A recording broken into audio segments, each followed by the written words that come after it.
KVP news में आपका स्वागत है। प्रस्तुत है केवीपी न्यूज से आज के समाचार। मुंबई के जुहू इलाके में प्रसिद्ध फिल्म निर्देशक रोहित शेट्टी के घर के बाहर 4 राउंड फायरिंग की घटना सामने आई है, जिससे इलाके में हड़कंप मचा हुआ है।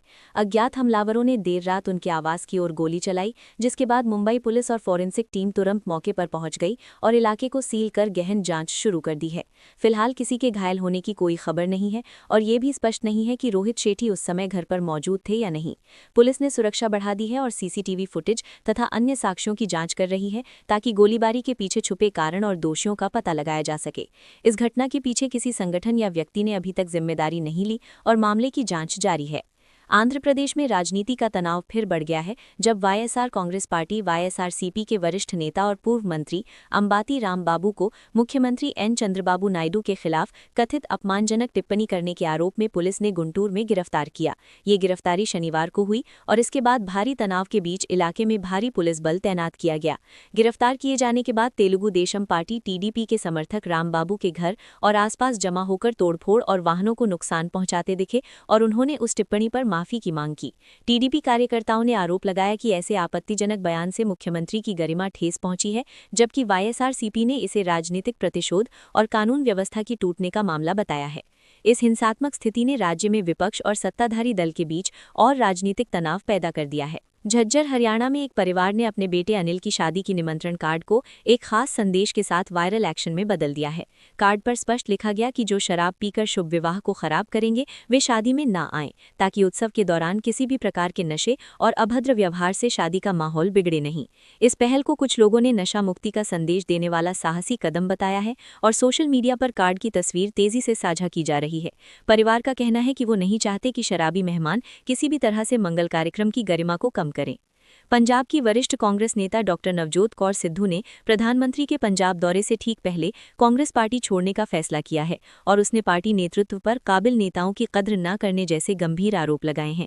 उन्होंने खासतौर पर पंजाब कांग्रेस के अध्यक्ष अमरिंदर सिंह राजा वड़िंग पर निशाना साधते हुए पार्टी को नुकसान पहुंचाने, अनुशासनहीनता और संगठनात्मक कमजोरियों का आरोप लगाया है। सिद्धू कुछ समय पहले पार्टी नेतृत्व के खिलाफ टिप्पणी करने के कारण कांग्रेस से सस्पेंड भी की जा चुकी थीं, जो करीब 2 महीने पहले हुई थी। इस स्थिति से राज्य की राजनीति में हलचल बढ़ गई है और ये चर्चा का विषय बनी हुई है कि उनके इस कदम का आगामी चुनावों पर क्या प्रभाव पड़ेगा। मध्य प्रदेश भाजपा में संगठनात्मक बदलाव में वरिष्ठ नेता हितानंद शर्मा की भूमिका को नया मोड़ मिल गया है, जब उन्हें राष्ट्रीय स्वयंसेवक संघ आरएसएस की मध्य क्षेत्र के सह बौद्धिक प्रमुख के रूप में नियुक्त किया गया है। इस बदलाव के तहत उनका केंद्र जबलपुर निर्धारित किया गया है और अब वे मध्य प्रदेश तथा आसपास के क्षेत्रों में संघ की वैचारिक और बौद्धिक गतिविधियों को संभालेंगे, जिससे दोनों संगठनों के बीच वैचारिक समन्वय और मजबूती की आशा की जा रही है। हितानंद शर्मा इससे पहले करीब 4 साल तक भाजपा के प्रदेश संगठन महामंत्री के रूप में संगठन विस्तार और चुनावी रणनीति में सक्रिय रहे हैं और उनकी संगठनात्मक क्षमता को काफी प्रभावशाली माना जाता रहा है। इसी फेरबदल में 3 अन्य प्रचारकों सुरेंद्र मिश्रा, मुकेश त्यागी और ब्रज किशोर भार्गव की भी नई जिम्मेदारियां तय की गई हैं। बेंगलुरु से एक चौंका देने वाली और दुखद खबर सामने आई है, जिसमें कॉन्फिडेंट ग्रुप के चेयरमैन सीजे रॉय, जो एक जाने माने रियल एस्टेट उद्योगपति थे और जिनकी संपत्ति लगभग 9,000 करोड़ रुपए के आसपास आंकी जाती थी, उन्होंने अपने बेंगलुरु स्थित ऑफिस में खुद को गोली मारकर आत्महत्या कर लिया। घटना दोपहर करीब 3:15 बजे हुई और ये उसी समय की बताई जा रही है जब पिछले कुछ दिनों से आयकर विभाग यानी रेड जारी थी। रॉय के पास पैसा बोलता लाइफस्टाइल था। उनके पास प्राइवेट जेट और 200 से अधिक लग्जरी कारें, जिनमें 12 रोल्स रॉयस जैसी प्रीमियम कारें भी शामिल थीं। घटना के बाद बेंगलुरु पुलिस ने विशेष जांच टीम का गठन कर गहन जांच और परिस्थितियों की पड़ताल शुरू कर दी है, ताकि ये स्पष्ट किया जा सके कि आत्महत्या और आयकर रेड के बीच क्या संबंध था और किन परिस्थितियों में ये कदम उठाया गया। महाराष्ट्र की राजनीति में अजित पवार के निधन के चौथे दिन महत्वपूर्ण राजनीतिक बदलाव हुआ है। उनकी पत्नी सुनेत्रा पवार को राज्य की पहली महिला उप मुख्यमंत्री के रूप में शपथ ग्रहण कराई गई, जो कि उनके पति के आकस्मिक निधन के बाद राज्य में खाली पड़े इस पद को भरने का बड़ा कदम माना जा रहा है। शपथ ग्रहण समारोह में सुनेत्रा को 12 मिनट में उप मुख्यमंत्री पद की जिम्मेदारी सौंपी गई, लेकिन इस मौके पर राष्ट्रीय कांग्रेस पार्टी एनसीपी के दिग्गज नेता शरद पवार उपस्थित नहीं रहे, जिससे राजनीतिक गलियारे में चर्चा तेज हो गई है। सुनेत्रा का ये राजनीतिक कदम एनसीपी और महाराष्ट्र की सियासत पर गहरा प्रभाव डालता दिख रहा है, क्योंकि अजित पवार के निधन के बाद पार्टी के भीतर और गठबंधन में भी हलचल जारी है।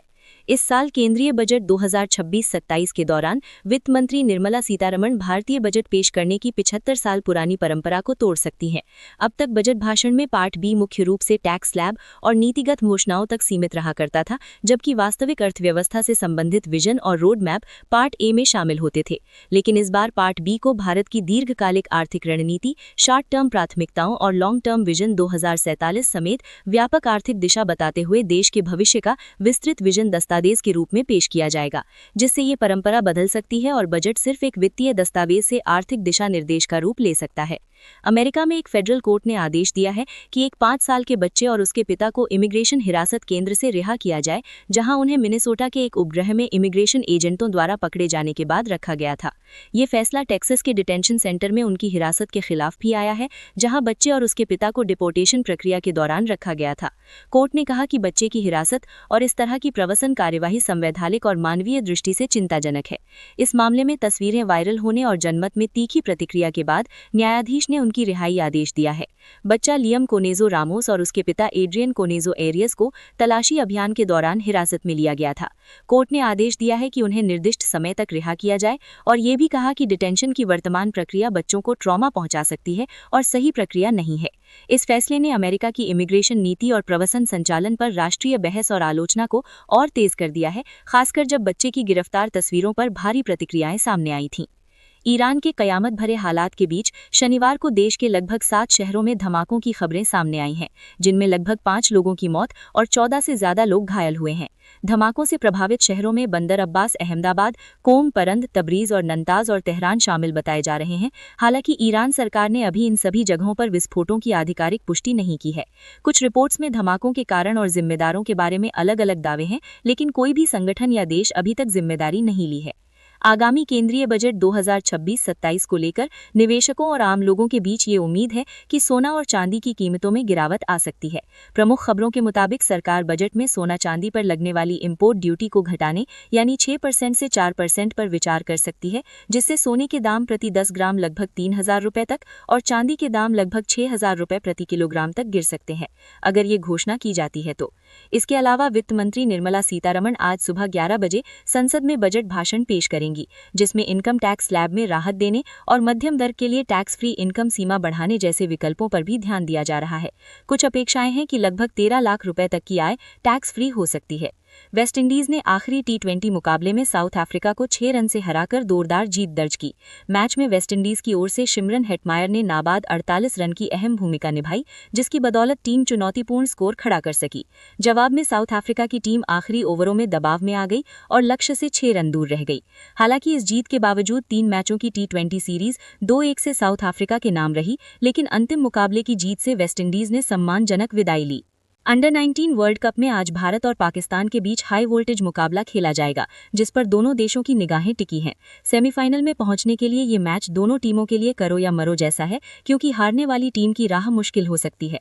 इस मुकाबले को लेकर रोमांच इसलिए भी ज्यादा है क्योंकि पाकिस्तान पहले ही भारत को अंडर 19 एशिया कप के फाइनल में हरा चुका है, जिससे भारतीय टीम बदला लेने के इरादे से उतरेगी। ऐसे में आज का मैच सिर्फ अंक तालिका नहीं बल्कि प्रतिष्ठा और दबदबे की लड़ाई भी माना जा रहा है। भारत ने 5वें और आखिरी टी20 मैच में न्यूजीलैंड को 46 रन से हराकर श्रृंखला में 4-1 से शानदार जीत दर्ज की। इस मैच में ईशान किशन ने धमाकेदार शतक जड़ा, जिससे टीम ने चुनौतीपूर्ण स्कोर बनाया। जवाब में बल्लेबाजी करते हुए न्यूजीलैंड की टीम पूरी तरह दबाव में रही और लक्ष्य से 46 रन पीछे रह गई। गेंदबाजी में अर्शदीप सिंह ने 5 विकेट लेकर विपक्षी टीम को सीमित कर दिया, जिससे भारत को निर्णायक जीत हासिल हुई। इस प्रदर्शन से भारत की टीम ने घरेलू सीरीज में दबदबा बनाए रखा और खिलाड़ियों ने अपनी फॉर्म और क्षमता को साबित किया। पूर्व क्रिकेट इंटरनेशनल अंपायर रघुवीर सिंह का निधन हो गया है। उन्होंने अपने करियर में 2 अंतर्राष्ट्रीय टेस्ट मैच और 7 वनडे मैचों में अंपायरिंग की थी और भारतीय क्रिकेट में योगदान दिया था। रघुवीर सिंह की शिक्षा और प्रारंभिक जीवन में पंजाब के राज्यपाल मनोज कटारिया उनके सहपाठी रहे थे। उनके निधन से क्रिकेट समुदाय में शोक की लहर दौड़ गई है और खिलाड़ियों तथा अधिकारियों ने उन्हें श्रद्धांजलि अर्पित की है। भारत के विभिन्न राज्यों में 1 फरवरी 2026 को मौसम में बदलाव देखने को मिल रहा है, जहां उत्तर और मध्य भारत में बारिश, बर्फबारी तथा कोहरे का प्रभाव है। दिल्ली, एनसीआर, उत्तर प्रदेश, हिमाचल प्रदेश, उत्तराखंड तथा जम्मू कश्मीर में गरज चमक के साथ हल्की से मध्यम बारिश और पहाड़ी क्षेत्रों में बर्फबारी की संभावना बनी बनी हुई है, जबकि पूर्वी राजस्थान, पश्चिमी मध्य प्रदेश, बिहार, पंजाब, हरियाणा तथा असम, पश्चिम बंगाल में ओलावर्षण, तेज हवाएं तथा घना कोहरा छाया रह सकता है। दक्षिणी राज्यों जैसे मुंबई, चेन्नई तथा बेंगलुरु में अपेक्षाकृत शुष्क मौसम रहने का अनुमान है। तापमान 25 से 32 डिग्री सेल्सियस के आसपास। मौसम विभाग ने 8 से 10 राज्यों में येलो अलर्ट जारी किया है। इसी के साथ केवीपी न्यूज से आज के समाचार समाप्त हैं। नमस्कार।